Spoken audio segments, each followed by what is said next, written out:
네, 6월 13일 목요일 기도를 돕는 그 사랑 매일 묵상 시작하겠습니다. 오늘은 시편 49편 1절에서 4절까지입니다.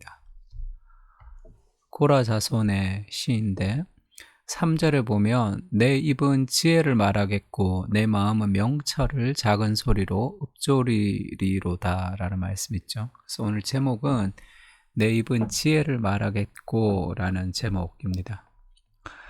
지금 1절부터 4절밖에 되지 않지만 뭇 백성들아, 모든 백성들아 들어라. 세상의 거민들아 모두 귀를 기울이라.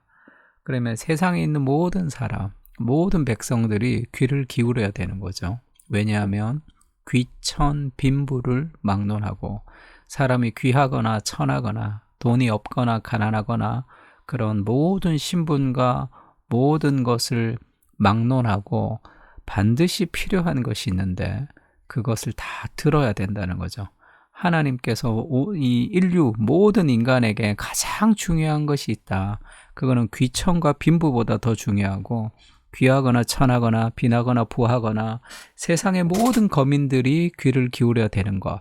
그게 내 입은 지혜를 말한다는 것. 그 하나님의 입술에서 나오는 말씀인 그 지혜를 필요하다.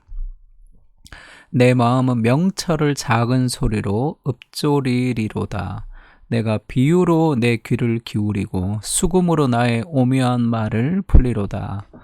내가 비유로 내 귀를 기울이고, 이것은 이제 이번 주에 마태복음 공부했던 사람들은 좀 이해를 할 텐데, 예수님의 비유는 쉽게 풀어주는 것이 아니라 정말로 깨닫는 사람을 깨닫게 하고 그렇지 못한 마음이 교만한 사람을 깨닫지 못하게 하는 그런 역할을 합니다. 그러니까 예수님의 지혜는 큰 소리가 아니라 이게 작은 소리로 읊조린다 할 때 그것을 이제 캐치할 수 있어야 된다. 그 얘기를 하는 거예요. 그러니까 우리에게 필요한 것은 지혜입니다. 인생을 바르게 살아가려면 방향이 중요하죠. 그때 지혜가 없으면 우리 삶을 바르게 살아갈 수가 없습니다. 그래서 인류에게 가장 필요한 것은 지혜다, 그렇게 얘기합니다. 이 지혜가 뭐냐는 거죠. 너희 중에 누구든지 지혜가 부족하거든 열심히 공부하고 책을 읽어라, 이렇게 얘기하지 않죠. 지혜가 부족하면 모든 사람에게 후히 주시고 꾸짖지 아니하시는 하나님께 구하라. 그리하면 주시리라. 그러니까 지혜는 인간의 노력을 통해서 얻어내는 것이 아니라 하나님이 주시는 것이다, 이렇게 얘기하죠. 그 하늘의 지혜가 필요합니다. 인생의 어떤 똑똑한 것으로 선택하는 것이 아니라 하늘의 지혜가 필요한데 이것은 기도를 통해서 오는 것이다, 이렇게 얘기하죠. 하나님이 주시는 것이다. 기도 속에 지혜가 있습니다. 그리고 잠언에는 여호와를 경외하는 것이 지혜의 근본이다. 거룩한 자를 아는 것이 명철이다. 이렇게 지혜라는 것은 여호와를 경외하는 것, 그것이 참된 지혜다. 그러니까 여호와를 경외하는 것은 그냥 노력을 통해서 얻는 것이 아니라 하나님을 더 알아가는 삶의 지식을 통해서 오는 것이죠. 그리고 이 팀켈러가 잠언에서 그런 표현을 했습니다. 도덕적으로 선인지 악인지 애매한 일들이 있죠. 그때도 가장 적절한 판단을 내리는 것이 그것이 지혜입니다. 그래서 내가 목사님들도 목회를 잘하고 참 건강하게 목회하신 그런 영성이 깊으신 분들을 만나보면 공통적인 특징이 한 가지가 있는데 다 지혜롭습니다. 지혜롭다는 것은 어려운 순간과 그 상황마다 어떻게 판단하고 생각하고 결정을 내리는가를 보면 깜짝깜짝 놀랄 때가 있어요. 그 하늘의 지혜가 오는 거죠. 이것은 똑똑한 거하고는 다른 겁니다. 그 지혜가 있어야지 모든 삶의 문제를 해결하면서 살아갈 수 있어요. 직장도 마찬가지입니다. 직장, 내 인생, 우리의 가정의 수많은 문제들을 헤쳐나갈 수 있는 길은 그 하늘로부터 오는 지혜가 필요한 거죠.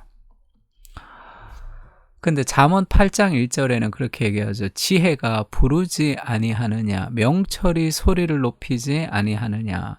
아까는 예수님이 하나님이 그 명철을 소리를 내지 않는다고 했던 것은 그 명철과 지혜를 그것이 지혜인지 모르게 온다는 뜻이고, 지금 지혜가 부르고 소리를 높인다는 것은 그 지혜를 만나라는 뜻입니다. 그 지혜를 찾으라는 뜻이에요. 근데 지혜를 인간화, 의인화해서 지혜가 막 부른다고 그러죠. 지혜가 막 인간이 되어서 우리를 부릅니다. 근데 그 지혜가 23절에 보면 만세 전부터, 태초부터, 땅이 생기기 전부터 이 지혜가 세움을 받았다. 그러니까 하나님, 성부 하나님과 함께 온 세상이 창조되기 전부터 이 지혜가 있었다는 거예요. 이 지혜가 의인화되는 이 지혜가 도대체 뭐냐는 거죠. 그리스도를 상징합니다. 잠언의 지혜 기독론이라 그래요. 그래서 잠언 8장 30절에는 내가, 이 지혜죠. 지혜가 그 곁에 있어서, 하나님의 곁에 있어서 창조자가 되었다, 이렇게 얘기하죠.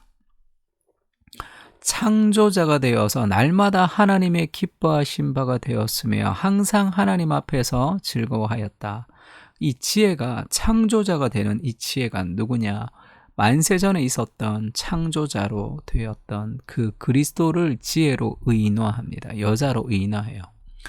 그래서 잠언 31장에 유명한 말씀이 있죠. 누가 현숙한 여인을 찾아 얻겠느냐? 그의 값은 진주보다 더하니라 할 때 이 현숙한이라고 번역을 했는데, 지혜로운 여자, 누가 이 지혜의 여인을 찾아 얻겠느냐? 그의 값은 진주보다 더하니라. 지금 그렇게 얘기하고 있습니다. 그러니까 잠언 1장에서 나오는 이 지혜가 31장까지 가득 채우고 있는데, 이 지혜로운 여인이 뭐냐 했을 때, 이 번역을 이제 우리나라 번역 말고 히브리어를 그대로 직역을 하면 아내, 여호와 경외, 그녀는 칭찬을 받을 것이라 할 때, 우리가 주어가 있고 하고 또 명사가 붙어 있을 때 주로 그게 동격을 의미하는 거죠. 그러니까 아내, 그 다음에 그녀가, 그 아내는 곧 여호와 경외. 쉽게 얘기하면 이 아내는 지혜입니다. 그러니까 구약의 잠언에서 말하는 지혜는 곧 여호와를 경외하는 것이고, 그것은 곧 그리스도를 얘기하는 거예요. 그리스도를.